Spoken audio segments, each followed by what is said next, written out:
The Cast Compass Podcast, hosted by Michelle and Lisa Cast. Welcome to the Cast Compass Podcast. I'm Michelle. And I'm Lisa. And we're a couple of moms, and your hosts on this wild, beautiful ride called life.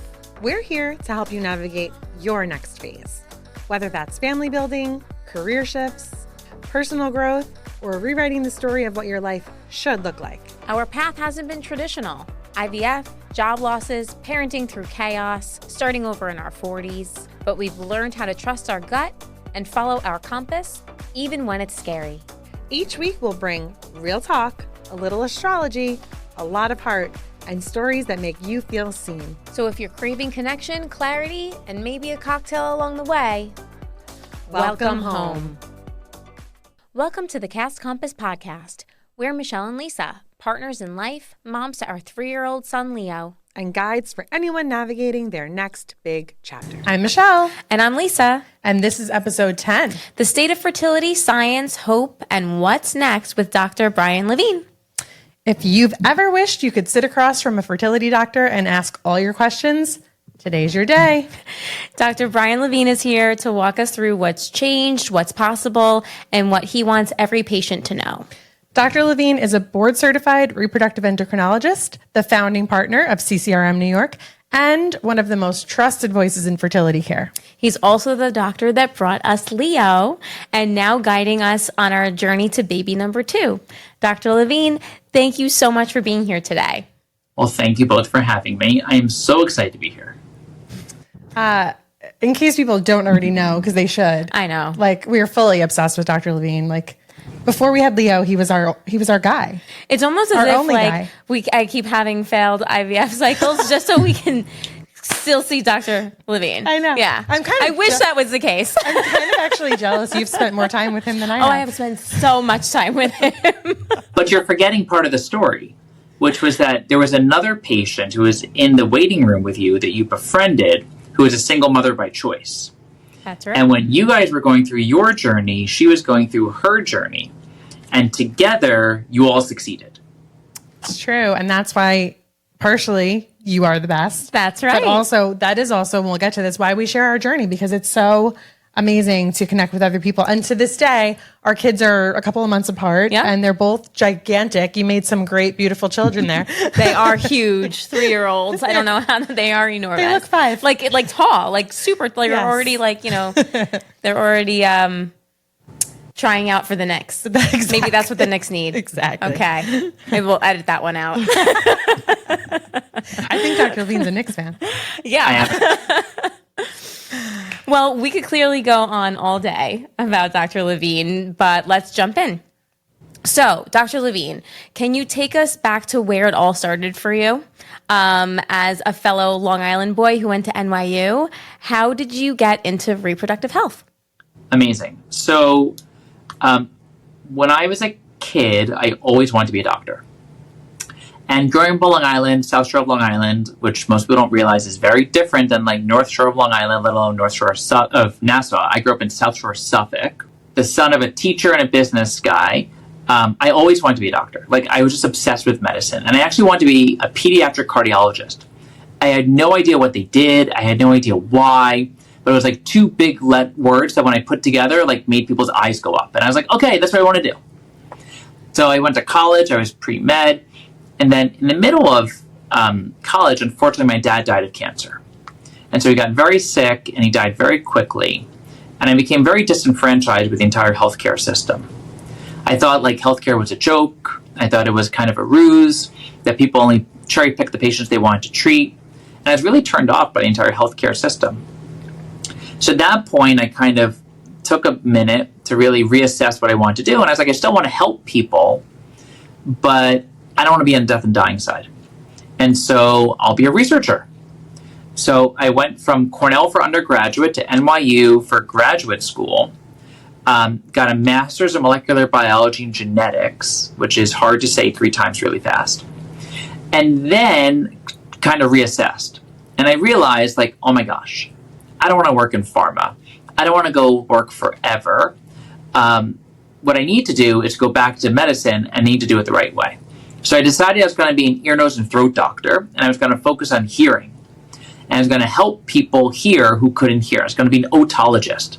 And like, I started reading all about this, got obsessed with it, everything.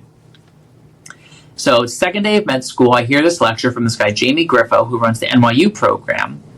And Jamie gives this lecture about the genetic testing of embryos. And I was like, oh my gosh, this is what I want to do. This is clinical genetics, and you're helping people, and no one's dying. Like, this is the happy side of healthcare. Then he talked about reciprocal IVF, which like we don't talk about a lot, but basically for the people who are very heteronormative who are listening right now, reciprocal IVF is where partner A makes embryos that get transferred to partner B, and partner B makes embryos with her eggs that get transferred to partner A at a later date. So effectively, it's like the coolest thing on earth. But like a lesbian couple can carry both babies and be the genetic inputs of both babies, and it's like the perfect Hallmark card that doesn't exist yet. Like, Hallmark should make this card if they're listening. So I went to NYU for med school, had this lecture that changed my life. I shadowed Jamie Griffo like every single day, almost got kicked out of med school because I was skipping class to like follow him. Then went to Columbia for residency, where I learned all about why I never wanted to deliver babies after residency, because it was like the most intense process ever. And then I trained at Cornell for fellowship. And at Cornell, which is the top fertility training program in the world, I really had the opportunity to excel. And this was a place that academically, emotionally, it was everything. But there was a problem. The problem was that it was a big box fertility clinic. And I'm sure we'll get into this. I'm not a big box guy. I am a get to know your patient, know their story, know them by their first name, know them when they get off the elevator, and be there for the wins, but more importantly is be there for the losses. And so that's what ended up leading me to like doing what I do today, which was starting a practice from scratch. We actually had no idea how lucky we were when we talked to Dr. Amy, and actually never heard this full story from Dr. Levine. Right. I mean, it all makes so much more sense now. Like, I literally thought our experience was like the experience that everyone has. Like, I'm like, why isn't everyone obsessed with their fertility doctor? Well, now we just learned why. Well, yeah. Yeah, I feel like we've heard pieces of that, right, but not the full from start to finish. And it's an extraordinary story, and that's what you want in a doctor. You want a human being. Also, I love the way you're able to like change course and hear something and be like, wait a minute, and like learn more. I mean, I don't really say this to like pump you up, but like you don't see someone's brain always work like that. No. And it's kind of cool. So, Well, so I realized as a smaller practice, right? And by the way, you should just know for definition. So there's about 450 fertility clinics in America. There's only about 1,000 practicing fertility doctors in America. Wow. Only 45 of us come out of training a year in America. Like, it's a very, very small subspecialty. Wow. And the gross majority of people practice in what's called small clinics. So that's about 250 to 300 cycles a year total. We are a medium-sized clinic, so we do about 1,500 cycles a year. And then a large clinic is probably doing anywhere from 2,500 up. And so I had always trained at large clinics, NYU, Columbia, and Cornell. And what I realized was, that's just not me. Like, it's just, you got to kind of know where you're going to excel and where you're not. Like, I'm incredibly organized. I'm the type of person that really likes to do it all themselves. I wanted to know my patients. I wanted to have that personal experience. And that's why I started this clinic, was like, I never want to get to the point that I walk in a room and I'm like, I'm so sorry, I didn't look at the chart. What's your name? Because if you don't know their name, you don't know their story. And if you don't know their story, then you're not doing the service to them they deserve. That's incredible. Yeah. I mean, again, we've never known any other way. So I know. And for people who are listening today, if you're finding that it's like not clicking for you with your doctor, not to say run to CCRM and run to Dr. Levine, but, try to find that fit, because it makes all the difference. And also hearing the small, like the limited number of doctors that actually do this work. That's wild. It truly is like a miracle and a blessing that we have Leo. 100%. That's insane. Well, yeah, because what's amazing is, if you think about it, part of the reason you have Leo is because you live here. Right. And what a lot of people don't recognize is that in this country, we have a real problem with access to care. And so, you can love Trump, hate Trump, try to ignore Trump as much as you want. But he did something pretty amazing in February. And he put out an executive order recognizing that we have a problem in this country, which is many people suffer from infertility, right? 1 in 6 worldwide will suffer from this disease. And he agrees that it's a disease, which is, by the way, amazing, because many people in his camp don't acknowledge that infertility is a disease. They think it's a symptom. But if you look at the distribution of fertility clinics in America, they're very coastal.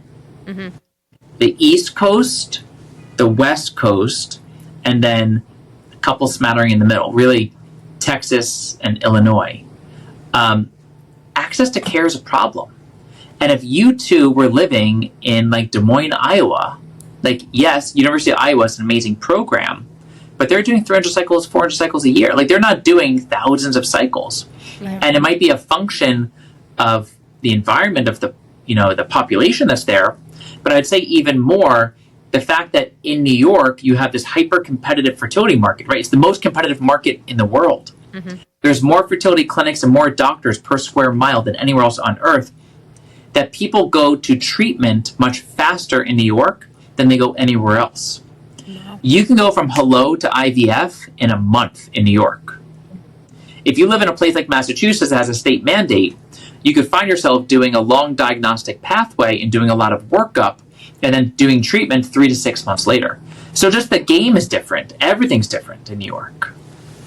Well, New York moves faster in general. So if anyone told me I had to wait 3 to 6 months, I'd probably be like, excuse me? See ya. Like, it's just how we're conditioned. Everything's fast. So, we did talk about your journey here, right? And all the things you've seen and all the different clinics. And like, we started in 2019, we had Leo in 2022. Since then, we can only assume, and even since you began, Dr. Levine, all the advancements, right? In testing, lab protocols, embryo screening. How have you kind of seen it evolve in the most recent years that also is probably making it even more accessible? So the greatest innovation in fertility care, and by the way, I love this question that you didn't ask me, which is like, what's the number one thing that I think is the biggest innovation? The biggest innovation in fertility care is the notion that your employer should treat infertility like a disease, and that infertility can be covered by an employer-based benefit solution. That is not the answer you expect me to tell you. No one expects me to say that. But the two of you would not have Leo if it wasn't for progeny, and it wasn't for the fact that you had the financial resources taken care of to provide care. That is part of access. The affordability of IVF is part of access to care. And I will say to my dying day that it is terrible when patients end up with an empty bassinet or empty nursery and an empty wallet. Because then it feels like you lost both. Yeah. And so access to care is about affordability. And I think that's the greatest innovation.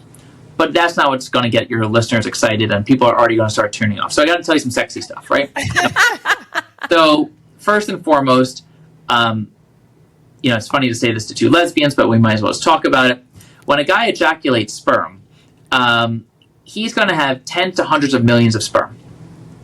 And on average, women ovulate an egg a month. So what happens is your sperm then typically, when people are having like heterosexual sex, you ejaculate sperm, it swims up the cervix, a bunch of them like race, and then they make it to the fallopian tube, and that's where they fertilize. So like natural selection. Well, in IVF, we've always assumed inappropriately that ICSI, which is where we pick the best sperm under the camera, means we're actually picking the best sperm. And in reality, what we're doing is we're kind of filtering sperm a couple times. We're doing some density gradients, we're doing some optical gradients, we're doing some different filtration steps, and then we're picking from a cohort that we think is the best. Well, this is where AI is really exciting. Because what we're now seeing is that AI, with really something called computer vision, is able to help us assess the sperm using a bank of normal sperm. How is it swimming? The direction it's swimming? How does it look? What's the shape? Yada, yada. targeting a sperm, and then we're putting the best sperm back in, so we're not wasting that finite number of eggs. Wow. That's pretty cool. It's not ready for prime time, but Columbia University just published a paper that they actually just did a trial of it, and they have a baby to prove that it works. So that's number one. Number two, crazy stat. So there's this company out there called Conceivable, and Conceivable super excites me. This is robotic embryology. So what they're doing is they have actually said the rate-limiting step to IVF is the number of people you can put in the lab and the resources that are within that laboratory. So if we can actually make the laboratory work autonomously, that means laboratories will be less expensive to run, they'll be more predictable, and the outcome should be better, right? Like automation, right? Like Henry Ford, like how did that all work? Like building things on an assembly line. Mm-hmm.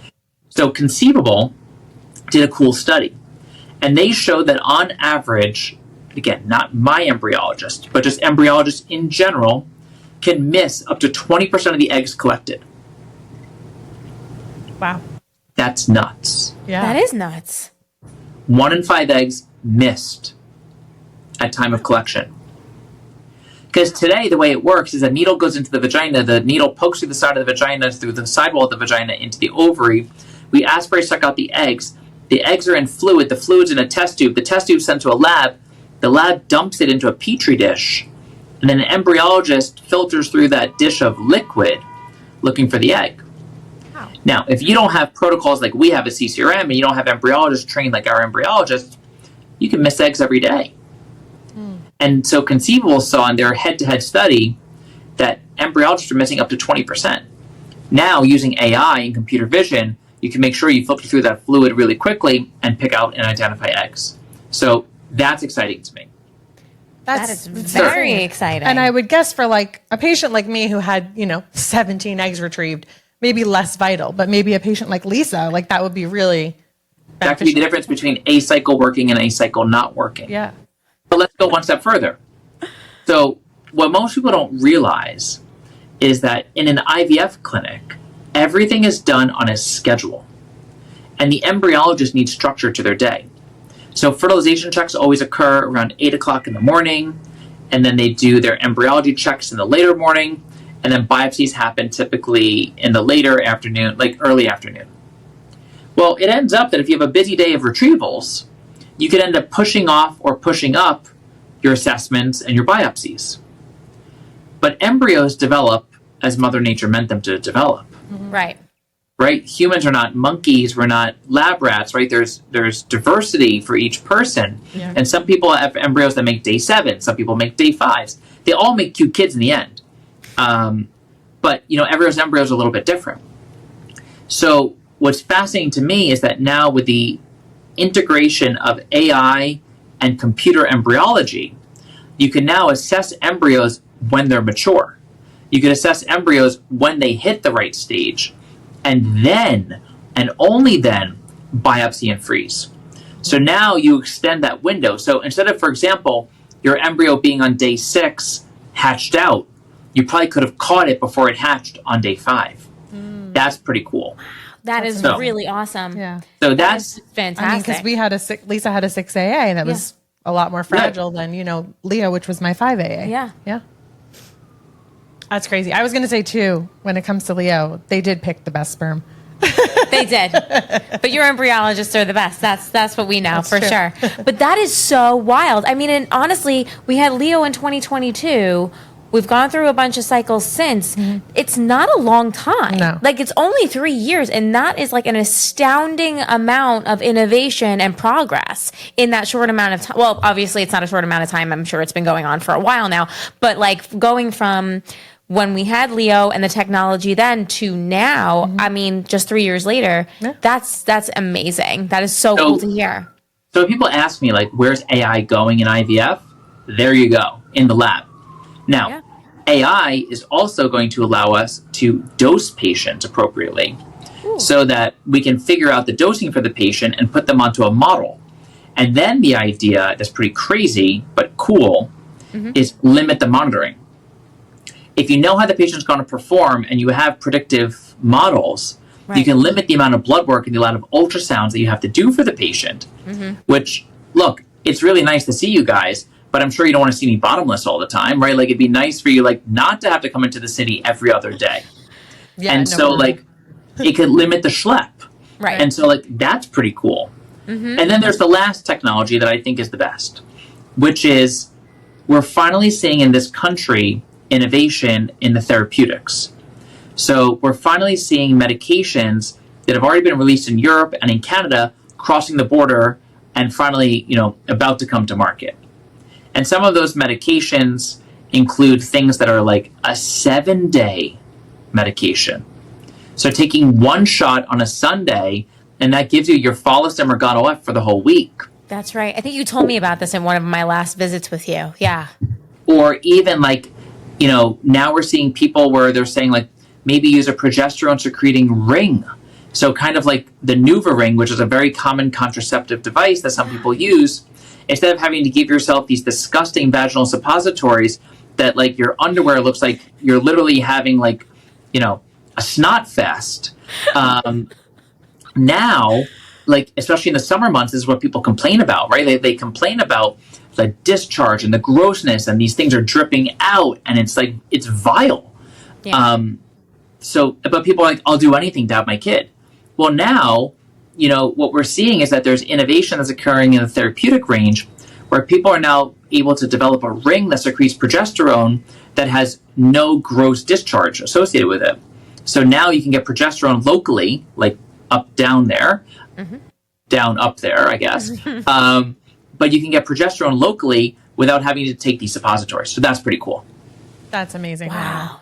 So a question that's come up for me, just in you discussing, like, one, the accessibility, the affordability, what this current administration is doing, which that's all I'm going to say. And also like all of these advancements that are going to make things much better. Like, when do you think we'll see these things actually come into play? So Conceivable, which is this AI-based company, I think is pretty darn close to a clinical trial in the United States. They're already doing it in Mexico and Guadalajara. Nice. So they're doing it, and they're doing it in Mexico City. So I think you're going to see them pretty quickly. There's a company now called Cycle Clarity that has actually figured out how to do ultrasounds in less than a minute, which is amazing, both for workflows and for patients. You do a 3D scan, swoop through the ovaries, the computer figures out the measurements, goes straight to the EMR. Pretty wild. There's companies out there like Branch Fertility, who I love, who I'm rooting for, who are figuring out how to bring your fertility clinic to your OBGYN office. So to improve access to care so that your OBGYN can now be the one to provide you fertility services with the oversight of a fertility doctor. I think what you're going to see in the next 36 months is a paradigm shift. And the paradigm shift will be because of the support of this executive branch. Like, you have to almost move politics aside and realize what is happening here, which is part of the political movement does include core family values. Right. And if core family values mean families, then we got to help people grow families. Right. And we know that in the United States today, we are below a replacement, right? The average right now today in the United States of our birth rate is running about 1.8. And if you're below 2.1 as a society, you're never going to reproduce. You're actually going to shrink as a country. More people are dying than are being born, is what I'm saying in plain English. Interesting. So the government knows that. And so that's why they're really outwardly supporting IVF, because they realize that IVF is the tool to help people start, grow, and complete their families. But they also recognize the big problem. The problem that the three of us talk about all the time. It's too damn expensive. Right. Yeah. It costs too much money. We need to make it cheaper. How do we make it cheaper? You make it cheaper by either cheaper drugs or cheaper embryology. And that's where robotics comes in. Wow. Well, it's not going to help us within the next few months, but I am happy for the future generations. And hopefully they just don't try to take that access away from LGBTQ families. That is my only worry. That is my only worry. And that's another topic for another day. But we'll wait with bated breath. Yes. And for now, we'll celebrate what we can celebrate. Yeah. But I think that for, Leo and his future husband, the technology that will be afforded to them will be pretty wild. Oh yeah, big time. Husband, wife, whatever he time. chooses. Especially Whatever he with chooses. Especially with a surrogacy company called Nodal. Right. No doubt. Nodal. No, Nodal. You're right. It's just Nodal. It's Nodal. All See, right. I Just knew it was Nodal. Nodal. I'm from Long Island. Not that fancy. What is this going to mean too? I mean, obviously, I think I know the answer, but a little bit. We talked to Dr. Amy about this, right? Age, egg quality, timing, AMH, right? Like we were shocked at our AMH numbers, but that's not the norm for everyone. So obviously, this is going to make things a little bit better all around. So the problem in this country is that your OBGYN should be assessing your fertility on an annual basis. Agreed. But instead, OBGYNs in America are trained for what I call the 3 Ps. The pill, the PAP, and the pat on the back to get out the door, because they don't actually talk to you. Because the insurance reimbursements are so low that they have to see lots of patients to make ends meet. And so what I think has to happen is a paradigm shift where programmatically we teach OBGYNs more than a couple weeks of REI. Right? When I was in residency, I had just a couple weeks of exposure. And really educate OBGYNs about assessing people's fertility early so that when they can start tracking data. And I think that everyone now has their data on their phone. And so if you see that when you're 27, your AMH is 2.5, and when you're 28, it's 1.99, that's your time to go see your fertility doctor because you have now had a significant reduction in your fertility. Right.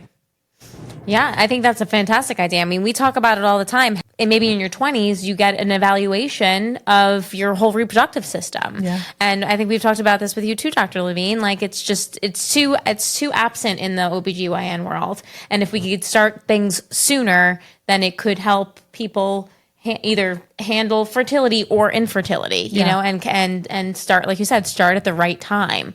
It doesn't mean you have to rush to it, but just be more aware. Like awareness is key. Absolutely. I would like to kind of just touch on too, we've talked about accessibility, cost, all these advancements, right? Like LGBTQ families, right? Single parent by choice, all of this, right? We can't ignore whether the advancements are now or later, the emotional load of IVF. Do you have any kind of tips for patients to kind of advocate for their emotional well-being on what is truly a roller coaster ride? Yeah. One of my favorite politicians said it best. It takes a village. Yeah. And for anyone to think that this is a journey to be walked alone is someone who doesn't get it. And I don't care if that's the patient or the provider. They don't get it. This requires support. You can't go through multiple exams, multiple injections, multiple uncomfortable moments unless you have support. And for many individuals, and especially women, you can go through fertility treatment and make yourself feel sick. Most people have never been to the doctor as often as they do when going through fertility treatments. Yeah. Yeah. Like you almost feel like a cancer patient. Yeah. It's And by the way, wild. anyone who has cancer gets emotional support, right? Like every place you turn at Sloan Kettering, or any cancer center, there's emotional support. And it's beholden upon us as a profession to recognize the emotional toll that this takes on both the patient and the people around the patient. And the number one pain point for patients is a lack of transparency into their prognosis. That's number one.